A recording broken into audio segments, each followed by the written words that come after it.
इस वक्त तमाम ही घरों में तैयारी हो रही है ईद उल अज़हा की। जानवर यकीनन आपने ख़रीद लिया होगा कुर्बानी का, या कुछ लोग कोशिश करते हैं कि ईद से ज़्यादा करीब ये जानवर को ख़रीदा जाए। लेकिन इसके अलावा जो ख़वातीन की तैयारियाँ हैं, चटाई आ चुकी है, टब्स आ चुके हैं जिसमें गोश्त को मुख्तलिफ़ अंदाज़ में पहले साफ़ करके फिर उसको स्टोर किया जाएगा, बांटने का गोश्त के पैकेट बनाए जाएंगे। इसके लिए प्लास्टिक की थैलियों से लेकर आपने जो वो टोकरी होती है, उन सब चीज़ों की ख़रीदारी यकीनन कर ली होगी। लेकिन इसके साथ साथ कई ऐसी टिप्स जो आपके लिए इस सीज़न को और इस त्यौहार को ज़्यादा आसान बनाएं, उसके लिए हमारे साथ मौजूद हैं रानी आपा। आइए उनसे जानते हैं कि बेस्ट तरीका क्या है इस पूरे मरहले से गुजरने का। बहुत बहुत शुक्रिया रानी आपा। अस्सलाम वालेकुम, गुड मॉर्निंग टू यू। वालेकुम अस्सलाम। रानी आपा, वैसे हम हमेशा कहते रहते हैं कि प्लास्टिक की थैलियों का इस्तेमाल नहीं होना चाहिए, लेकिन ईद उल अज़हा पे हमें ज़रूरत पड़ती है नई प्लास्टिक की थैलियों की। कोई अल्टरनेटिव है आपके ख्याल में कि अगर हम प्लास्टिक की थैलियों को माइनस करना चाहें तो क्या किया जाए? हम कर सकते हैं, फॉइल में कर सकते हैं। फॉइल में कर सकते हैं। कच्चा गोश्त फॉइल में ख़राब तो नहीं होता? कच्चा गोश्त फॉइल में ख़राब नहीं होता, लेकिन एक वीक तक, इससे ज़्यादा नहीं। लेकिन अब देखिए, थैलियों के बजाय अगर छोटे छोटे बॉक्स बना लिए जाएं तो उसमें गोश्त ज़्यादा महफूज रहता है और ज़्यादा बेहतर तरीके से। या आप मलमल के कपड़े के अंदर गोश्त को बंद करके, रैप करके और अपने फ्रिज के अंदर उसके चाहे मर्द हो ख़वातीन हो, ईद की नमाज के बाद फ़ौरन जाके कोई पुराना घर के कपड़े वो पहन लेते हैं। और इसकी वजह ये होती है क्योंकि अभी अगर गोश्त संभालना है, गोश्त बनाना है, तो कहीं खून का कोई निशान या कोई और गंदगी कपड़ों पे ना लग जाए। तो पूरा दिन तो ईद का बग़ैर ईद के कपड़ों के गुजर जाता है। लेकिन इन कपड़ों पे भी अगर ब्लड स्टेन आता है, रानी आपा, क्या तरीका है उसको निकालने का? जिन कपड़ों पर आपके बहुत नाजुक कपड़े हैं, ख़वातीन के भी बाज़ औक़ात बहुत अच्छे कपड़ों पर आ जाता है, तो उस जगह को गीला करके थोड़ी देर के लिए ज़रा से सिरके में डिप कर दीजिए, फौरी तौर पर उतर जाएगा। सिरके में डिप करना पड़ेगा 10 से 15 मिनट। बहुत कीमती कपड़ा है तो बहुत देर तक ना करें, बस 5 से 10 मिनट करें और देखें कि स्टेन हल्का हो गया, उसको हल्का सा रब करें और वॉश करके डाल दीजिए। यानी आपा, एक और बड़ा अहम सवाल, क्योंकि आम तौर पे लोग घरों के अंदर, अगर आपके पास सहन है या कोई ऐसी सहूलत मौजूद है, तो कुर्बानी अपने घर की दहलीज़ पर करते हैं। लेकिन फिर उसके बाद उसको साफ़ करने का तरीका क्या है?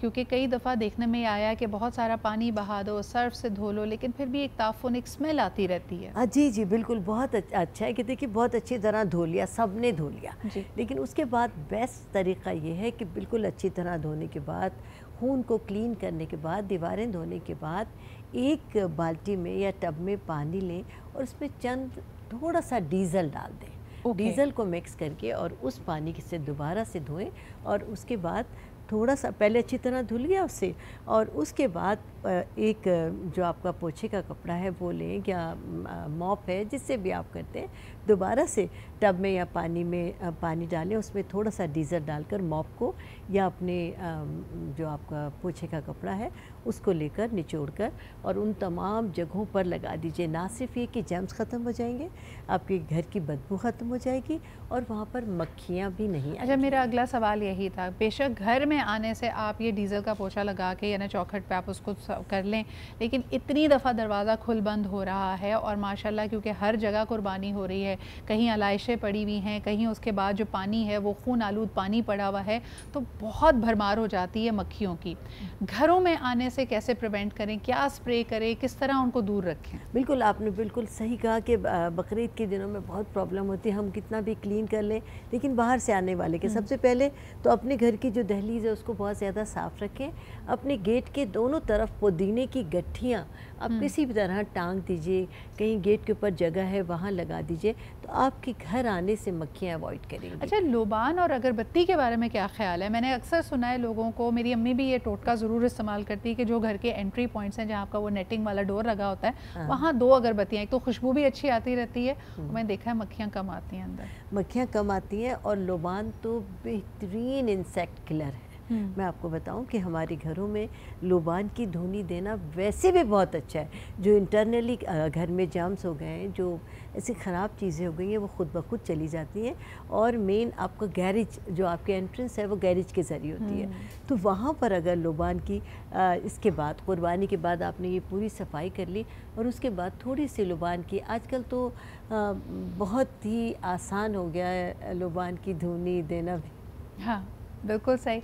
अच्छा रानी आपा मुझे ये भी बताइएगा कि जो गोश्त होता है उसको लेकर हम मिस्टेक्स क्या करते हैं, क्योंकि कुछ लोग कहते हैं कि जी जो कुर्बानी का गोश्त है उसकी हीक ख़त्म नहीं होती है या वो गलता आसानी से नहीं है, इसको संभालते वक्त या रखते हुए हम क्या कुछ कॉमन मिस्टेक्स करते हैं? बिल्कुल, सबसे पहले तो जब कुर्बानी का गोश्त बन रहा है ना तो उसको बनने दीजिए और पंखे चला दीजिए। गोश्त के आप टुकड़े करवाइए, छोटे छोटे बड़े बड़े जो भी टुकड़े कराने आप उनको खुश्क होने के लिए रख दीजिए।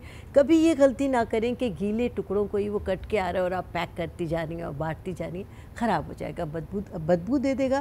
क्योंकि गोश्त के अंदर एक तो ऊपरी खून लगा हुआ होता है, वो हमने धो लिया, लेकिन गोश्त तो बना हुआ ही खून से होता है, अंदर छोटी छोटी शरियानों में खून है जी। तो जब ऊपर से आपने धो लिया, आपका दिल मुतमईन है कि आपने धो लिया और ये साफ़ हो गया, ऐसा नहीं है। वो आप उसको सड़ने से, ख़राब होने से महफूज नहीं रख सकती। सबसे पहले बेहतरीन तरीका ये कि आप उसके टुकड़े बनवाइए और वहाँ पे 2-3 पंखे चलवा दें ताकि खुश्क हो जाए। उसमें पानी बिल्कुल ऐसा बोटे इस तरह डालें तो वो खुश्क हो, ठीक है। उसके बाद अब आपको अपने ख़ानदान में बांटना है, कहीं बाहर बांटना है। आप ज़िबा होते होते शाम हो जाती है, और अगर गाय की कुर्बानी है तो वो तो बहुत ही बड़ी होती है। अगर बकरों की भी है तो गोश्त बनते बनते जो साबुत राने और दस्तियाँ वो तो आपको पता है बेटियों को और समधियानों में चली जाती हैं, लेकिन बाकी का जो गोश्त होता है वो जिसको आपको देना है पहले तो खुश्क कर लें। और उसके बाद अगर शाम हो गई, अब जैसे इस वक्त शदीद गर्मी है, तो अपने पास एक पानी का टब लें, टब के अंदर थोड़ा सिरका डाल दीजिए और आप जहाँ पे भी आपको भेजना है मलमल के पुराने या नए बिल्कुल साफ़ शुदा कपड़े लेकर उसमें वो कपड़ा सिरके के पानी में डिप करें, निचोड़ लें और एक जितना भी गोश्त आपको देना है इसमें रैप करें।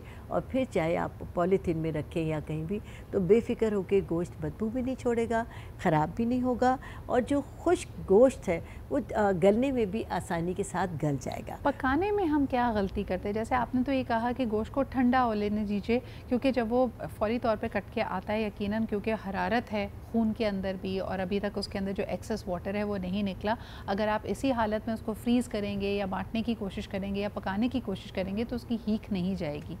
पकाते वक्त किन चीज़ों का ख्याल रखें? पकाते वक्त सब बहुत ज़्यादा जो मैं अपना जो करती हूँ आपको बताऊँ, हाँ। कि जिसमें एक तो एक महक होती है बकरे ईद के गोश्त में, और वो महक अगर गोश्त के अंदर रहे तो खाने में बिल्कुल मज़ा नहीं देती। तो सबसे पहले तो जो गोश्त आपको बनाना है अपने घर में, हर चीज़ बनती है भाई, बारबेक्यू बनता है, पाए हैं, नहारी है, दम का कीमा है, और या आपके सीख कबाब हैं, आपके शामी कबाब हैं, कोफ्ते हैं, हर चीज़ बनती है ना, उसकी एक लिस्ट होती है। लेकिन गोश्त को गलाने के लिए सबसे पहले तो ये कि जो आपका गोश्त है आपने बहुत अच्छी तरह धो लीजिए। धोने के बाद गोश्त को जिस पैन में डालेंगे उसको धीमी आंच पे रख दीजिए। उसमें लहसुन और अदरक कुछ भी ना डालें, सिर्फ लहसुन अदरक का पेस्ट और इतना सा ऑयल कि आपने धीमी आंच पे रख दिया। वो जब तक गोश्त का जो अपना पानी है वो नहीं निकलेगा, जब गोश्त का अपना पानी निकल गया, आप थोड़ी देर के बाद देखेंगी लहसुन अदरक भी है उसके अंदर और गोश्त का अपना पानी निकल गया। अब आप आंच को तेज़ कर दीजिए ताकि ये वाला पानी जो है ये खुश्क हो जाए उसी के अंदर। अब आपका गोश्त तैयार है, इसमें जो भी मसाले डालें, जितना पानी डालना है, जिस तरह जो चीज़ बनानी है आप इसको बनाइए, ना कभी उसमें हीक आएगी, ना गोश्त आपका बदबूदार हो गया, और आपको गोश्त के गलाने में बहुत आसानी होगी। लेकिन कुछ ऐसी गाय या कुछ ऐसे बकरे होते हैं जिनका गोश्त वाकई गलने में बहुत प्रॉब्लम दिया आपने, जिसको हम अक्सर कह रहे थे कि बुढ़ा गोश्त है भाई, ये गल क्यों नहीं रहा, ये गल नहीं रहा। लेकिन रानी आपा एक सवाल है मेरा और आखिरी सवाल होगा, मुझे ये बताइए कि अक्सर हम कहते हैं ना कि कोई भी ख़ास तौर पे दावत में प्रेजेंटेशन बड़ी इंपॉर्टेंट होती है, यानी उसका जायका चखने से पहले, उसका निवाला बनाने से पहले हम उसको आँखों से चखते हैं। बिल्कुल। एक बड़ी जो प्रॉब्लम मैंने देखी है कि जो कुर्बानी का गोश्त होता है वो सुर्खी माइल या गहरे रंग का ज़्यादा हो जाता है। जितना आप उसको पकाते चले जाते हैं तो ऐसा लगता है जैसे आम तौर पे हम गोश्त खा रहे हैं उसमें शायद खून कम है या वो काफ़ी दिनों का रखा हुआ है। ये जो ताज़ा गोश्त होता है ये पकने के साथ साथ थोड़ा गहरे रंग का हो जाता है, काला पड़ जाता है, इसके लिए क्या करें? देखिए, सबसे पहले मैं आपके इन दोनों सवाल के जवाब देती हूँ। बिल्कुल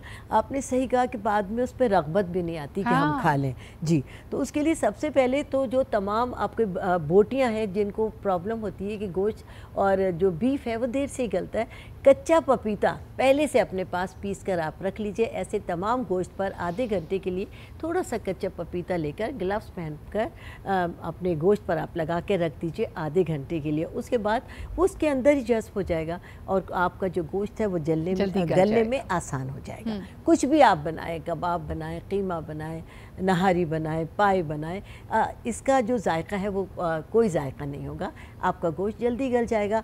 जैसा कि मैंने आपको कहा कि गोश्त को हमेशा धीमी आंच पे जब आप उसका पानी निकाल लेंगी और वही पानी जब आप उसी पैन में खुश कर लेंगी तो आप देखेंगी कि गोश्त का कलर बेहद खूबसूरत पिंक और फ्रेश होगा।